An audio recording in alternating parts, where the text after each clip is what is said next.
कहानी की शुरुआत वर्ष 1897 में होती है, जिसमें एक शिप जो रोमानिया से इंग्लैंड में सामान ले जा रहा था, लेकिन वह अज्ञात किनारे पर 50 लकड़ी के बक्सों के साथ फंसा हुआ पाया जाता है। इस जहाज़ की पहचान डेमर के रूप में की जाती है और इसे लाइट हाउस के कर्मचारियों द्वारा निरीक्षण किया जाता है। उन्हें बोर्ड पर कोई जीवित व्यक्ति नहीं मिलता, लेकिन कप्तान की लॉगबुक मिलती है। उस शिप के चालक दल के साथ क्या हुआ ये जानने के लिए वे कप्तान की लॉगबुक पढ़ना शुरू करते हैं, ताकि उनके गायब होने के पीछे का रहस्य जान सकें। कहानी फिर 4 हफ्ते पहले की एक घटना पर जाती है, जब पुरुषों का एक समूह बुल्गारिया के वारना बंदरगाह पर आता है और ड्रैगन की निशानी वाले लकड़ी के बक्सों को डेमर पर लादने के लिए लाता है। चूंकि जहाज़ पर चालक दल की कमी होती है, कप्तान इलियट और उनके प्रथम साथी डब्ल्यू कुछ और लोगों को काम पर रखने का फैसला करते हैं। इसी बीच डब्ल्यू की मुलाकात कैम्ब्रिज शिक्षा प्राप्त क्लेमेंस नामक एक व्यक्ति से होती है, जो डॉक्टर होने का दावा करता है और जहाज़ के दल में शामिल होने का अनुरोध करता है। हालांकि डब्ल्यू उसकी पेशकश ठुकरा देते हैं और 3 अन्य लोगों को काम पर रखते हैं। बाद में जहाज़ का चालक दल उन व्यक्तियों से बक्सों को जहाज़ पर लोड करने में मदद मांगता है जिन्होंने बक्से लाए थे, लेकिन वे इनकार कर चले जाते हैं। जब चालक दल जहाज़ पर बक्से और अन्य सामान लोड करना जारी रखता है, तो नए भर्ती किए गए लोगों में से एक ड्रैगन के निशान को देखकर डर जाता है। घबराहट में वह अपना नियंत्रण खो बैठता है और एक बॉक्स को गिरने से नहीं रोक पाता, जो कप्तान इलियट के पोते टोबी की ओर बढ़ता है। उसी समय क्लेमेंस आगे बढ़ते हैं और टोबी को बचाते हैं। भयभीत चालक दल का सदस्य, जिसे ड्रैगन का निशान एक अशुभ संकेत लगता है, वह नौकरी छोड़कर चला जाता है। क्लेमेंस के त्वरित हस्तक्षेप के लिए आभार व्यक्त करते हुए चालक दल उसे छोड़ चुके सदस्य की जगह काम पर रख लेता है। जब क्लेमेंस जहाज़ पर चढ़ता है तो डेमर बंदरगाह से रवाना हो जाता है। टोबी उसे जहाज़ का दौरा कराता है। उसी रात जब चालक दल गीत गाकर और आराम कर आनंदित हो रहा होता है, कप्तान इलियट अपने साथी से कहते हैं कि यह उनका अंतिम सफ़र होगा और उनके बाद वे उसे जहाज़ का कप्तान बनाएंगे। रात के खाने के दौरान जहाज़ का कुत्ता हकलबेरी एक अजीब आवाज़ सुनकर भौंकने लगता है। चिंतित इलियट टोबी से कहते हैं कि वह होल्ड में जानवरों को देखे और टोबी के साथ क्लेमेंस होल्ड में जाता है। वहाँ एक लहर जहाज़ को हिला देती है, जिससे एक बॉक्स गिरकर टूट जाता है। क्लेमेंस उसमें एक महिला को गंभीर हालत में पाता है और उसे बचाने के लिए रक्त संक्रमण करता है। इसके बाद क्लेमेंस उसे देखने की जिम्मेदारी टोबी को सौंप देता है और खुद जहाज़ के पहिए की ओर चला जाता है, जहाँ अल्गारिन जहाज़ को चला रहा होता है। अल्गारिन क्लेमेंस को जहाज़ का पहिया सौंपता है और क्लेमेंस दूरबीन से समुद्र का सर्वेक्षण करने लगता है। पानी को ध्यान से देखते हुए वह एक अजीब प्राणी का चेहरा देखता है। थोड़ी देर बाद जहाज़ का कुत्ता हकलबेरी किसी छाया को देख भौंकने लगता है। वह प्राणी हकलबेरी पर हमला कर उसे मार देता है। जोसेफ कुत्ते की मृत शरीर को पाता है और जब वह आगे जांच करता है तो उसे पता चलता है कि जहाज़ पर मौजूद सभी जानवर रहस्यमय तरीके से मारे गए हैं। चालक दल इस घटना के पीछे किसी शक्तिशाली दानव का हाथ होने का दावा करता है। बाद में चालक दल मृत जानवरों को जहाज़ से बाहर फेंकने के लिए इकट्ठा होता है। एक रात जब चालक दल के बाकी सदस्य सो रहे होते हैं, पेत्रोव्स्की पहरा दे रहा होता है। उसे जहाज़ की दीवार से कुछ अजीब सी खटखट की आवाज़ सुनाई देती है और वह जांच के लिए जाता है। तभी वह एक विचित्र और भूखे मानव जैसी दिखने वाली प्राणी को पाता है। अचानक वह प्राणी पेत्रोव्स्की पर झपट पड़ता है और अपनी तेज़ नुकीले पंजों से उसकी गर्दन में घाव कर देता है। घायल पेत्रोव्स्की दर्द से कराहते हुए भागने की कोशिश करता है, लेकिन वह प्राणी फिर से उस पर कूदकर उसका खून चूस लेता है। क्लेमेंस शोर सुनकर जागता है और तुरंत डेक की ओर भागता है। वह खून को देखकर जहाज़ की घंटी बजाकर बाकी दल को अलार्म देता है। अगली सुबह जब चालक दल पेत्रोव्स्की के लापता होने पर चर्चा कर रहा होता है, तभी अन्ना वहां पहुंचती है और उन्हें जहाज़ छोड़ने के लिए कहती है। पूरी तरह से खोजने के बावजूद चालक दल पेत्रोव्स्की को ढूंढने में असफल रहता है। उसी रात जब क्लेमेंस अन्ना का इलाज कर रहा होता है, तो वह उससे पूछता है कि उसके साथ क्या हुआ। अन्ना क्लेमेंस को बताती है कि उसने एक अजीब प्राणी का सामना किया था जिसे वह ड्रैकुला कहती है और उसके आतंक के बारे में बताती है। उस रात एक तूफान में अलगारिन और लार्सन डेक पर होते हैं जब उन्हें जहाज़ की दीवार से खटखट की आवाज़ सुनाई देती है। वे जांच के लिए जाते हैं और ड्रैकुला उन पर हमला करता है। अलगारिन यह देखकर घबराते हुए जहाज़ के मस्तूल पर चढ़ जाता है। तूफान बाकी दल को जगा देता है और वे लार्सन और अलगारिन को ढूंढने लगते हैं।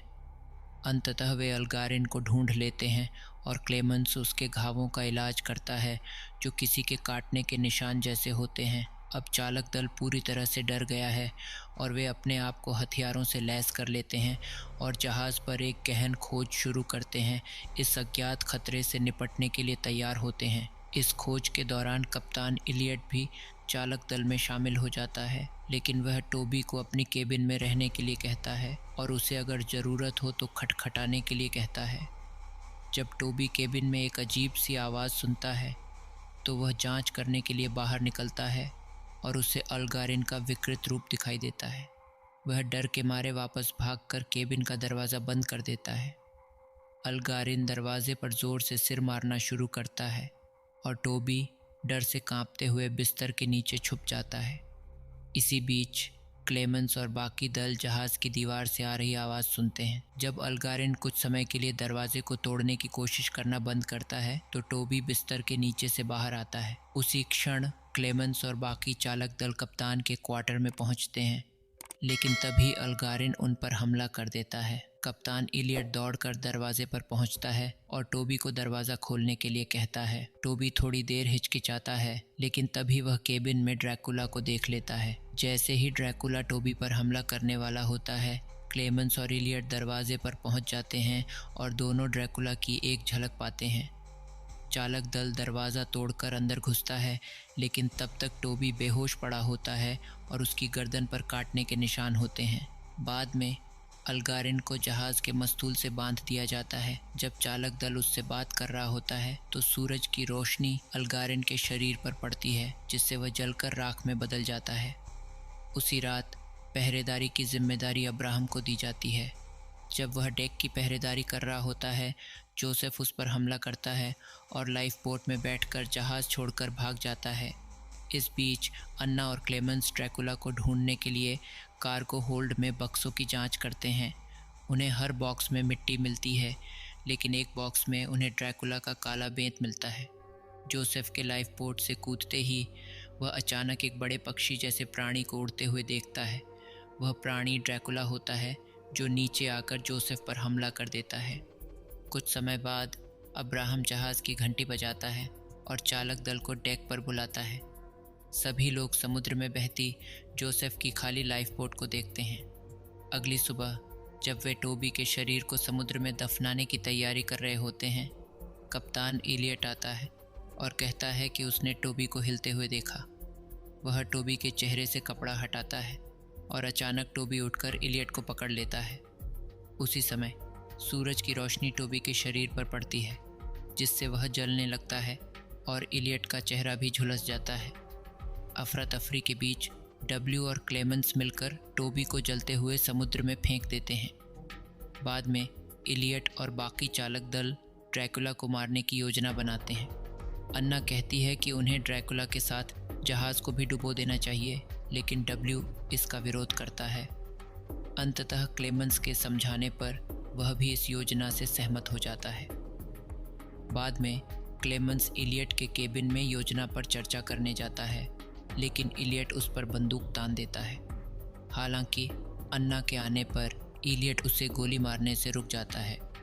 जैसे ही क्लेमेंस और अन्य डेक पर नज़र रख रहे होते हैं, ड्रैकुला अचानक डब्ल्यू और अब्राहम पर हमला कर देता है, जिसमें अब्राहम मारा जाता है। डब्ल्यू भागने की कोशिश में मस्तूल से गिरकर भंडारण कक्ष में जा गिरता है, जहां उसका पैर टूट जाता है। चोट के बावजूद डब्ल्यू जहाज़ में छेद कर इसे डुबोने का प्रयास करता है, लेकिन ड्रैकुला वहां आकर उसे मार देता है। इस दौरान क्लेमेंस डब्ल्यू का शरीर ढूंढता है और उसके पास रखी कुल्हाड़ी उठाकर इलियट को ढूंढने के लिए निकलता है। तब तक इलियट डेक पर जहाज़ को चलाने का प्रयास कर रहा होता है। जैसे ही क्लेमेंस वहाँ पहुँचता है, ड्रैकुला अचानक प्रकट होकर इलियट पर हमला कर देता है और उसे मार देता है। इलियट का मृत शरीर देखकर क्लेमेंस डेक पर चिल्लाता है।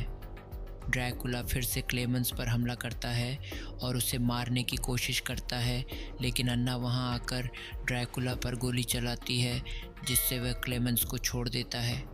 ड्रैकुला अब अन्ना पर हमला कर उसे काटता है और उसका खून पीता है। उसी क्षण क्लेमेंस कुल्हाड़ी से ड्रैकुला पर वार करता है। ड्रैकुला जवाब में अन्ना को किनारे फेंक देता है और क्लेमेंस को पकड़ लेता है। जब ड्रैकुला क्लेमेंस का खून पीने की तैयारी कर रहा होता है, अन्ना एक रस्सी काट देती है जो एक पाल से बंधी होती है।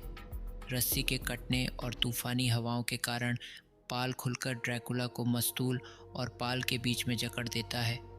इस मौके का फ़ायदा उठाते हुए क्लेमेंस और अन्ना समुद्र में कूद जाते हैं और पास बहते जहाज़ के टूटे हुए टुकड़े को पकड़ लेते हैं। तूफान में डेमर इंग्लैंड की ओर बह जाता है और एक लाइट हाउस कर्मचारी जहाज़ को दिखता है। अंततः जहाज़ किनारे लग जाता है और ड्रैकुला अपनी कैद से भाग निकलता है। अगली सुबह सूरज उगने के साथ अन्ना और क्लेमेंस अब भी टूटी हुई जहाज़ की लकड़ी को पकड़कर इंग्लैंड के तट की ओर बहते रहते हैं। उन अंतिम क्षणों में अन्ना क्लेमेंस से विदा लेती है और सूरज की किरणें उस पर पड़ते ही वह जलकर राख हो जाती है।